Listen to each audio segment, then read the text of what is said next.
ഓണം വെക്കേഷന് എല്ലാവരും പലതരത്തിലുള്ള വിനോദസഞ്ചാര കേന്ദ്രങ്ങളിലും അല്ലാതെയൊക്കെ പോയി കാണും കേട്ടോ. ഞങ്ങള് അധികം ഒരുപാട് സ്ഥലങ്ങളിലൊന്നും പോയില്ല. എങ്കിൽ പോലും ഞങ്ങൾ പോയ സ്ഥലങ്ങളൊക്കെ ഒരു ഓർക്കാൻ വേണ്ടിയിട്ടൊരു വീഡിയോ ആയിട്ട് നിങ്ങൾക്കൂടെ കാണുന്ന രീതി ഷെയർ ചെയ്യാൻ വേണ്ടിയിട്ടാണ് ജസ്റ്റ് ഈ വീഡിയോ ചെയ്യുന്നത്.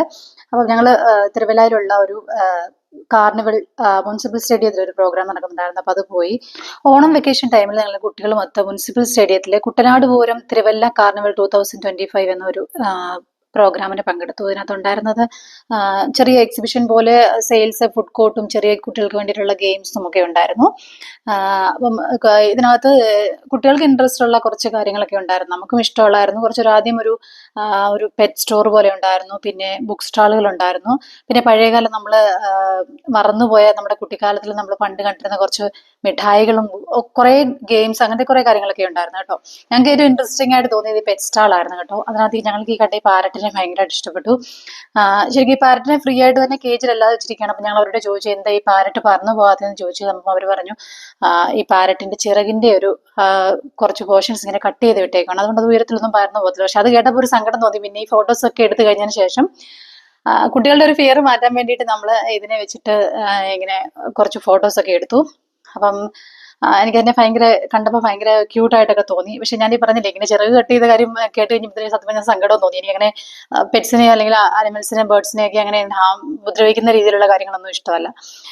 അപ്പൊ കുട്ടികൾക്ക് അത് ഷോ മൊത്തത്തിൽ ഇൻട്രസ്റ്റിംഗ് ആയിട്ട് തോന്നി. പിന്നെ ഞാൻ പറഞ്ഞില്ലേ, നമ്മുടെ സ്കൂൾ കാലഘട്ടത്തിൽ നമ്മൾ കഴിക്കുന്ന കുറേ മിഠായികളൊക്കെ നമ്മുടെ കുട്ടികൾക്ക് ഇപ്പോഴത്തെ കാലത്തെ കുട്ടികൾക്ക് അറിയാത്ത കുറച്ച് മിഠായികളൊക്കെ ഇല്ലേ, അതൊക്കെ കാണിക്കാൻ പറ്റി. പിന്നെ പലതരത്തിലുള്ള ബേർഡ്സ്, നമ്മൾ അധികം കണ്ടിട്ടില്ലാത്ത പലതരത്തിലുള്ള ബേർഡ്സിനെ നേരിട്ട് കാണാൻ പറ്റി.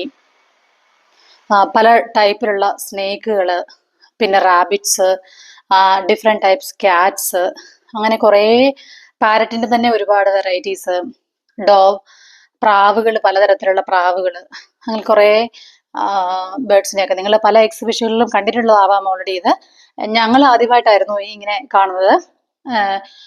കോഴികളിൽ തന്നെ പലതരത്തിലുള്ളത്, കാട്ടുകോഴി, അങ്ങനെ പലതരത്തിലുള്ള പെറ്റ്സിനെ കാണാൻ പറ്റി. സ്നേക്സിന് തന്നെ ഡിഫറെന്റ് വെറൈറ്റീസ് ഉണ്ടായിരുന്നു. പേർഷ്യൻ കാറ്റ്, എനിക്ക് ഇതിൽ ഏറ്റവും ഇഷ്ടപ്പെട്ടത് ഈ ബംഗാൾ കാറ്റിനെയാണ്. ഭയങ്കര ക്യൂട്ടായിട്ട് തോന്നി. ഞങ്ങളുടെ ചാരുവിനെ പോലെ, എനിക്ക് ചാരുവിന്റെ ഒരു മിനിയേച്ചർ പോലെ എനിക്ക് ബംഗാൾ കാറ്റിനെ കണ്ടപ്പോൾ തോന്നിയത് കേട്ടോ. അത് ഇഗ്വാന കണ്ടില്ല, കേരളത്തിൽ ജീവിച്ചിരിക്കുന്ന ഏറ്റവും ഒരു ഇഗ്വാനയുടെ ഉണ്ടായിരുന്നു. പലതരത്തിലുള്ള അതിന്റെ പേരും ഡീറ്റെയിൽസും ഒക്കെ ഓൾറെഡി അതിന്റെ കേജിന്റെ മുകളിൽ തന്നെ കൊടുത്തിട്ടുണ്ടായിരുന്നു. സ്നേക്സ്, പലതരത്തിലുള്ള സ്നേക്കുകൾ ഉണ്ടായിരുന്നു. സ്നേക്കിന്റെ പോർഷൻസ് ഞാൻ എടുത്തില്ല. എനിക്ക് ഒട്ടും ഭയങ്കര ഫിയറുള്ളൊരു സാധനമാണ് സ്നേക്ക്. അതുകൊണ്ട് തന്നെ ഞാൻ സ്നേക്കിനെ കുറിച്ച് അധികം എടുത്തില്ല കേട്ടോ. പിന്നെ ഒരുപാട് ഇങ്ങനെ മലയാള മനോരമയുടെ ഒരു എക്സിബിഷൻസ് ഉണ്ടായിരുന്നു, ഇങ്ങനെ വള്ളം കളിയുമായിട്ടൊക്കെ ബന്ധപ്പെട്ടുള്ളത്. അതിനൊന്നും വീഡിയോസ് ഒന്നും എനിക്ക് എടുക്കാൻ സാധിച്ചില്ല. ഈ മിഠായികളുടെ സെക്ഷൻ എനിക്ക് ഭയങ്കര ഇൻട്രസ്റ്റിംഗ് ആയിട്ട് നോക്കി. കുട്ടിക്കാലത്ത് നമ്മൾ കഴിച്ചിരുന്ന ജീരക മിഠായി, പിന്നെ പലതരത്തിലുള്ള ഈ ശർക്കര മിഠായി എന്നൊക്കെ പറയില്ലേ, അത്, പിന്നെ ഈ ഉള്ളിൽ പീനട്സ് വെച്ചിരിക്കുന്ന മിഠായികള്, ഓറഞ്ച് കളറിലെ നമ്മുടെ ഓറഞ്ച് ഫ്ലേവർ ഉള്ളൊരു ക്യാൻഡീസ്, അങ്ങനെ സിഗരറ്റ് മിഠായി, പമ്പര മിഠായി എന്നൊക്കെ പറയുന്ന നമ്മുടെ ഇന്നത്തെ കുട്ടികൾക്കൊന്നും അറിയാത്ത കുറെ മിഠായികളുണ്ടല്ലോ അന്ന്. അതിനിപ്പോഴും ഓർക്കുന്നു. ഈ ശർക്കര മിഠായിക്ക് ഉള്ളിൽ ഒരു കോയിൻസ് വെച്ച് വരുന്നൊരു മിഠായി ഉണ്ടായിരുന്നു. സിഗരറ്റ് മിഠായി, പമ്പര മിഠായി, ജെല്ലീസ്. അപ്പൊ അത് ആണെങ്കിൽ എപ്പോഴും അമ്മ വഴക്ക് പറയാ, സാധനം വാങ്ങിച്ചു കഴിക്കരുത്, ഒട്ടും ഹെൽത്തി അല്ല, കോയിൻസ് ഒക്കെ ഉള്ളിൽ വെച്ച് വരുന്നതല്ലെന്നൊക്കെ. പക്ഷെ അന്ന് കാലത്ത് അത് കൂട്ടുകാരൊക്കെ വാങ്ങിച്ച് കഴിക്കുന്ന കാണുമ്പോൾ നമുക്ക് സത്യം പറഞ്ഞു കഴിഞ്ഞാൽ നമ്മള് ഹെൽത്തിന്റെ പ്രശ്നത്തെക്കുറിച്ചോ കളറിന്റെ കാര്യത്തെക്കുറിച്ചോ ഒന്നും അന്ന് ബോധം ഒട്ടും ഇല്ലാതിരിക്കുന്ന സമയമാണ് നമ്മള്. അപ്പോൾ നമ്മൾ ഇങ്ങനത്തെ സാധനങ്ങളെ ഗ്യാസ് മിഠായി, അങ്ങനത്തെ മിഠായികളൊക്കെ നമ്മുടെ കുട്ടികൾക്ക് ഒട്ടും പരിചിതമല്ല. ബസ്സിലൊക്കെ പോകുന്ന സമയത്ത് എപ്പോഴും വാങ്ങിക്കുന്ന മിഠായിയായിരുന്നു ജീരക മിഠായി, തേൻ മിഠായി. ഇന്നിപ്പോ ഇതൊക്കെ ഉണ്ടാക്കുന്ന പല പ്രൊസീജിയേഴ്സും കാണുമ്പോൾ നമുക്ക് കഴിക്കാൻ തോന്നത്തില്ലെങ്കിലും അന്ന് നമ്മുടെ കുട്ടിക്കാലത്തെ വളരെ കളർഫുൾ ആക്കിയതായിരുന്നു. പിന്നെ ബുക്ക് സ്റ്റോൾ ഉണ്ടായിരുന്നു അവിടെ.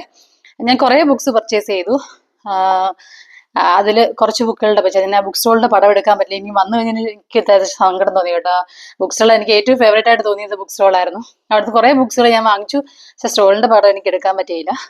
നിങ്ങൾ